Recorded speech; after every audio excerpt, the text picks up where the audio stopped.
What if I told you using this scale as opposed to all these different brands of measuring cups could take your baking up a notch? Hello and welcome to Jackson's Job. On most flours today, 1/4 of a cup equals 30 grams. Or does it? This brand says it does, and this other brand says it does. But now some of the newer brands are saying 1/4 of a cup equals about 34 grams or even higher, which I am in more agreement with the newer brands. They are taking into consideration the beginner. Now, as many of you are aware, I say 150 grams per cup, and that's because of the way I measure out my cup. I dip it into the flour, I level it, and then I put it into the bowl. And if you are like most people, this is how you were also taught to scoop flour. There are some other ways, and we will discuss that in a few minutes. The first thing I'm going to show you is 1 tablespoon. If we do this correctly, it should be 7.5 grams.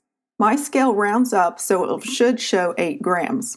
Well, with one side of the measuring spoon, I get 10 grams of flour.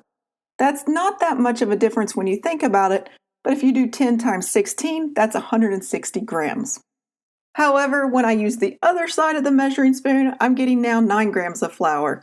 This is always so interesting. Now I have about 144 grams per cup. Next, I'm going to use a 1/4 cup measurement. That should be 1/4 a cup or 30 grams.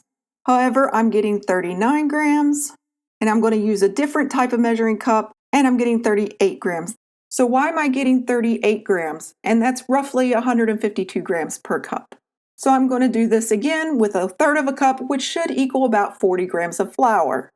However, I'm getting 50 grams of flour. 50 times 3 would be 150 grams per cup. Then there is the conundrum of what happens when the markings come off of your measuring cup. If you're lucky, you remember what it is and you use the right measurement. This happens on the cheaper ones, and not everybody can afford the really expensive nice set. This one should be 1/2 a cup. This should equal out to be 60 grams of flour for 1/2 a cup. However, I'm showing 77 grams of flour. So I'm going to take another measuring cup, and I just broke it. This is brand new, you guys. That is another infuriating thing about measuring cups. I did not even plan for this thing to break, but it did. This should be 120 grams, and it's 171 grams. Glad you should stick to trash bags and not measuring cups. So how is it they come up with this measurement of 30 grams per 1/4 a cup or 120 grams per cup? Now I have ruffled some feathers by sticking with my 150 grams on average per cup of flour. Some people have told me they spoon the flour into the measuring cup and then level it off. So let's try that out. They're not wrong. I'm getting 139, 136, and that's looking pretty good. So maybe what the key is to sift the flour. So let's try that. We will sift it in and then we will level it off. One thing I want to mention to you, doing this took me over 2 minutes to get just one measurement, which is really close to what the bag states. It's 128 grams per cup. So I'm going to take a 1/4 cup and I'm going to see if I can come up with that 30 grams per cup. I got 32 grams, so I'm going to try another 1/4 cup. And lo and behold, I have 31 grams per cup. So there you have it. To get the 1/4 cup to equal 30 grams, as stated on the bag, it needs to be sifted flour. Now the problem with this, how many recipes tell you to sift the flour when they give you that industry standard of 120 grams per cup?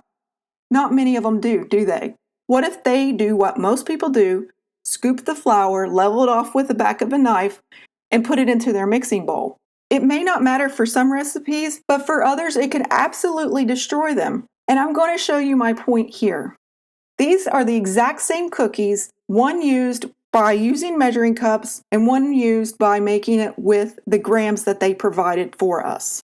Notice the ones that are used with the measuring cups are quite cakey and dense, and the ones used with the metric, they are nice and crisp and chewy. In the meantime, I encourage you to ask questions along the way. No one is perfect. I make mistakes all the time. Thank you for watching this tutorial, and as always, happy baking.